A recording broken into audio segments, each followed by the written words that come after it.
500년 전의 약속이라는 제목으로 함께 하나님 말씀을 나누겠습니다. 오늘 말씀 나누기 전에 우리 지난주에 봤던 말씀 잠깐 보도록 하겠습니다. 22절 같이 읽어보겠습니다. 20장 22절 시작.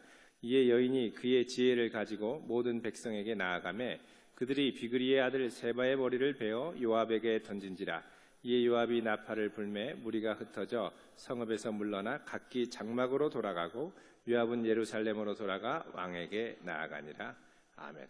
지난주에 설명을 너무 리얼하게 하다 보니까 제가 이 말씀을 조금 넘어간 것 같습니다. 그러니까 여인이 백성들에게 이 사정을 설명하니까 누굽니까? 이 세바입니까? 이 여인이 요압에게 이 세바의 이 복을 베죠. 근데 이 여인이 벤 게 아니라 백성들이 함께 뱄다라고 여기 나옵니다.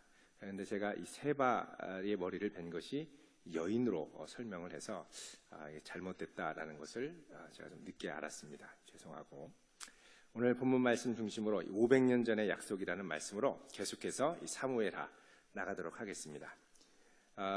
이제 사무엘하 21장부터 나아가는데 어떻게 보면은 시간적인 순서의 사무엘하의 역사는 20장으로 끝이 납니다. 그리고 이제 21장부터 24장 끝부분은 어떻게 보면 사무엘의 이제 부록과 같은 내용들입니다. 그러니까 시간순으로 말하면 20장의 이은 시간 순서가 아니라 어떤 것들은 사무엘하보다 좀 더 앞선 순서의 사건들이 많이 있습니다. 특별히 오늘 이 기브온 사람들의 죽음으로 인한 사건은 압살롬의 반역이 일어나기 이전의 사건으로 많이 여겨지고 있습니다. 요즘 영린이라는 영화 참 인기가 많습니다. 누가 복귀한 영화입니까? 현빈입니까? 원빈입니까? 예, 멋진 사나이죠. 아주 멋진 왕으로 등장해서 연기를 하는데 우리 젊은이 좀 한번 물어볼까요? 영린 본 사람? 예, 역시 보셨네요. 보신 분들은 젊은 분들이네요. 자, 이 영화에 보면 이제 누굽니까? 이 주인공이 이제 중용에 나오는 이야기를 이제 인용을 합니다. 중용 23장이죠. 시편 23편이 아니라 중용 23편입니다. 여기 보면 이런 내용이 있습니다. 작은 일도 무시하지 않고 최선을 다해야 한다. 작은 일에도 최선을 다하면 정성스럽게 된다. 정성스럽게 되면 겉에 배어나오고 겉에 배어나오면 겉으로 드러나고 겉으로 드러나면 이에 밝아지고 밝아지면 남을 감동시키고 남을 감동시키면 이내 변하게 되고 변하면 생육된다. 그러니 오직 세상에서 지극히 정성을 다하는 사람만이 나와 세상을 변하게 할 수 있는 것이다. 이 정조는 있는 곳에서 최선을 다하여 아무리 하찮고 귀찮아 보이는 일에도 최선을 다하여 주변 사람들, 특별히 저기를 품고 접근했던 사람들조차도 다 자기 품으로 만들어서 하나씩 변화시켜가는 과정을 밟습니다. 이걸 보면서 이 중용 23장의 내용은 사람이 사실 실천하기는 쉽지 않다라는 생각을 해봅니다. 사실 이것은 누가 할 수 있느냐? 이런 마음을 갖고 우리에게 다가오는 분은 하나님 한 분밖에 없지 않나 생각을 합니다. 우리를 향한 하나님의 마음, 우리의 작은 신음소리도 무시하지 않으시고 들으시고 응답하시는 하나님이십니다. 우리는 보통 기도하다가 자주 까먹습니다. 좀 기도하다가 응답되지 않으면 포기하죠. 그래서 여러분 꼭 필요한 것이 집에 가셔서 노트를 하나 꺼내셔서 기도 일기를 만들어 보십시오. 응답이 되든 안 되든 하여간 기도 일기를 계속해서 적어 보십시오. 그리고 1년이고 2년이고 후에 내가 썼던 기도 일기를 다시 한번 살펴보십시오. 보면 깜짝깜짝 놀랄 때가 많습니다. 왜요? 나는 응답되지 않았다고 생각했던 것이 지금 보니까 응답이 되었거든요. 하나하나 응답되는 하나님의 손길, 소스라치게 놀랍니다. 문제는 내가 기도한 것도 잊어버린다는 것. 기도한 것도 잊어버리지만 하나님은 그 기도를 기억하시고 반드시 응답해 주십니다. 하나님의 신실하심. 일단 우리가 기도하고 주의 이름으로 구한 것을 응답하시겠다고 약속하셨기 때문에 웬만한 것들은 하나님이 절대 잊지 않고 다 응답을 해 주십니다. 얼마 전에 미국 대통령 케네디의 부인인 제클린 케네디, 아주 유명한 분이죠. 이분이 자기의 마음의 고통을 담아서 카톨릭 신자였는데 신부님에게 썼던 33통의 편지가 공개가 됐습니다. 이게 이제 곧 아일랜드 경매시장에 나와서 이제 팔린다고 그러는데 이 33통의 이 팔리는 이 낙찰가 최소 예상 가격이 얼마냐? 17억이라고 그럽니다. 120만 유로. 엄청난 거죠. 근데 여기에 어떤 내용이 있냐? 남편 케네디에 대한 원망이 들어 있습니다. 케네디의 끊임없는 여성 편력으로 고통받고 있는 제클린의 마음을 적었습니다. 이 케네디가 영부인 하나를 잘 모시고서는 살아야 되는데 끊임없이 주변 사람들에게 추파를 던집니다. 이분이 편지에 나는 너무너무 외롭고 지옥과 같은 삶을 살고 있다. 이러면서 썼던 글들이 나와 있습니다. 여러분, 세계 최강의 대통령 그러면 무엇보다 세계 최고의 신뢰를 생각할 수 있을 것입니다. 그러나 가장 깊은 곳에서 높아져야 할 케네디의 신뢰는 바닥을 쳤던 것이죠. 자, 하나님은 신실하시고 우리는 불성실하고, 이것이 많은 경우 우리가 신앙생활할 때 생겨나는 문제입니다. 하나님의 성실하심과 우리의 불성실함. 자, 오늘 본문에 나오는 내용은 하나님의 성실하심과 인간의 불성실함이 인간의 망각에도 불구하고 끊임없이 찾아오는 장면을 보여주고 있습니다. 오늘 말씀 1절에 보면 이렇게 시작을 하죠. 다윗의 시대에 해를 거듭하여 3년 기근이 있었다고 합니다. 여러분, 이스라엘은 약속의 땅입니다. 약속의 땅에는 기근이 들 수가 없습니다. 만약에 기근이 들었다면 그것은 단순한 기근이 아니라 반드시 그 땅에 문제가 있을 때 기근이 드는 것입니다. 이스라엘의 땅, 약속의 땅은 더러워질 때 문제가 생깁니다. 무고한 자의 피를 흘리든지 부정한 무엇인가가 일어나서 그 땅이 더러워지면 그 땅이 더 이상 곡식을 내지 않는다. 이런 이야기들, 이런 말씀들이 레위기 26장과 신명기에 그리고 민수기에 많이 나옵니다. 보통 3회 연속 이렇게 되면 사실 문제가 심각해지는 거죠. 보통 문제가 처음 딱 시작될 때 바로 알아차릴 수 있어야 됩니다. 첫째 기근이 생겼다. 이거 이상하다. 둘째 기근이 생겼다.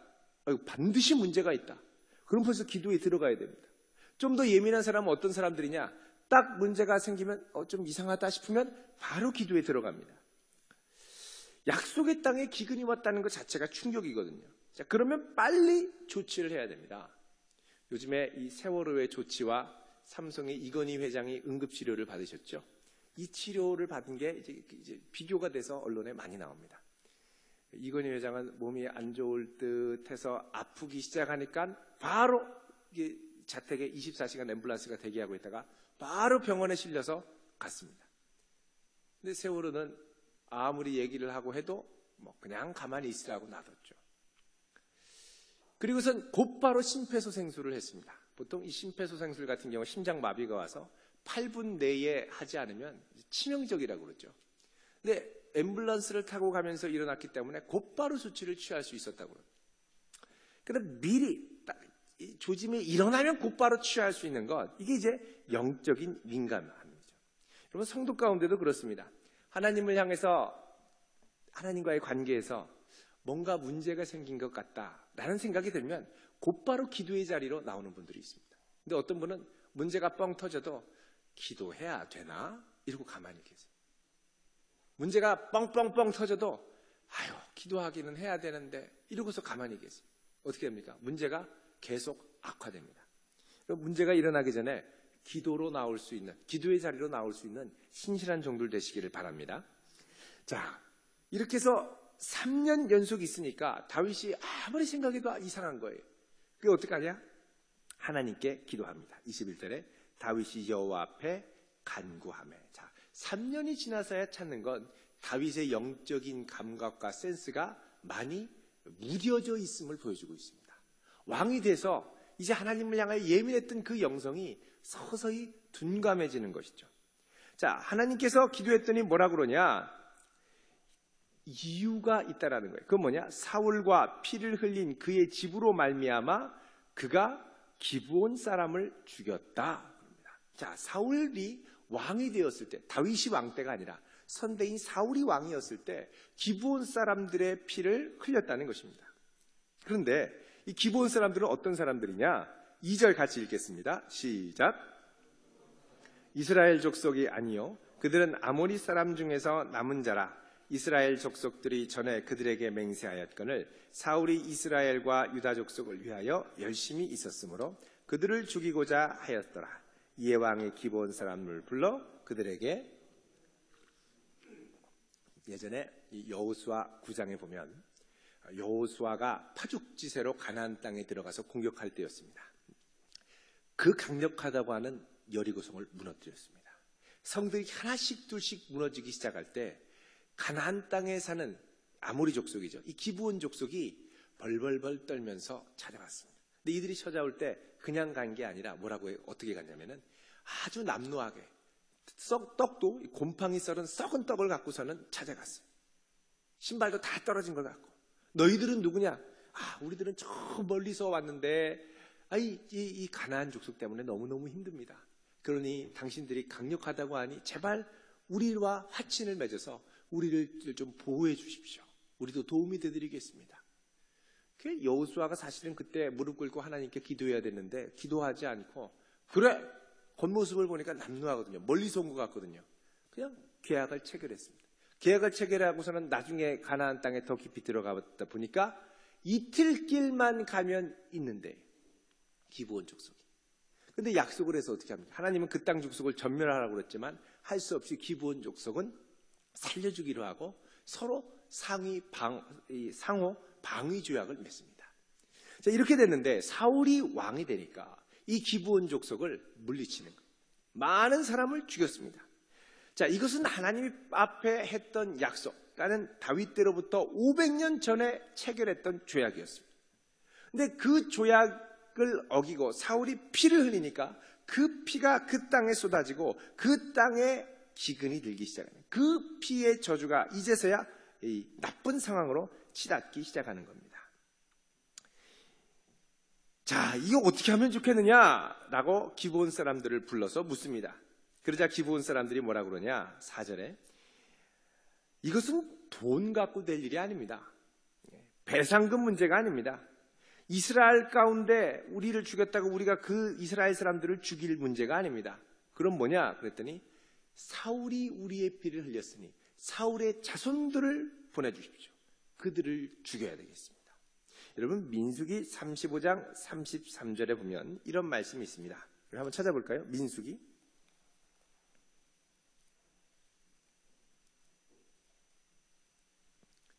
35장 33절입니다. 같이 읽어보겠습니다. 민수기 35장 33절 256쪽 구약 시작. 너희는 너희가 거주하는 땅을 더럽히지 말라. 피는 땅을 더럽히나니 피 흘림을 받은 땅은 그 피를 흘리게 한 자의 피가 아니면 속함을 받을 수 없느니라. 자, 그 땅에 피를 흘려서 죄를 범했는데 이 피는 그 피를 흘리게 한 자의 피가 아니면 사함을 받을 수 없다는 것입니다. 그러면 사울은 죽었고 어떻게 하느냐? 그랬더니 하는 말이 사울의 후손들을 보내주십시오. 그럼 사울의 후손들을 보내서 어떻게 할 거냐? 사울의 후손들을 죽여야 되겠다는 겁니다. 그래서 사울의 후손들을 보냈더니 이들이 사울의 후손 7명 완전수입니다. 완전하게 속죄하겠다는 거죠. 근데 이제 딱 한 명 7절에 보면 이 사울의 손자 요나단의 아들인 무비보셋은 살려줬습니다. 왜? 무비보셋이 아니라 무비보셋의 아버지인 요나단과 다윗 사이에 체결했던 언약 때문에 놔둡니다.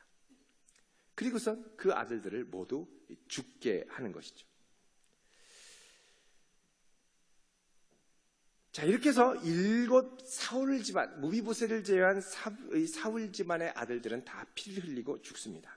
나중에 우리가 이 사무엘하 16장 7절에서 9절을 보면 다윗이 압살롬의 공격을 피해서 도망갈 때 시므이가 쫓아오면서 다윗을 저주한 기록이 있습니다. 여러분 아마 기억하실 겁니다. 사무엘하 16장 7절을 보겠습니다. 사무엘하 16장 7절, 8절, 489쪽입니다. 같이 읽어보겠습니다. 시작. 시므이가 저주하는 가운데 이와 같이 말하니라.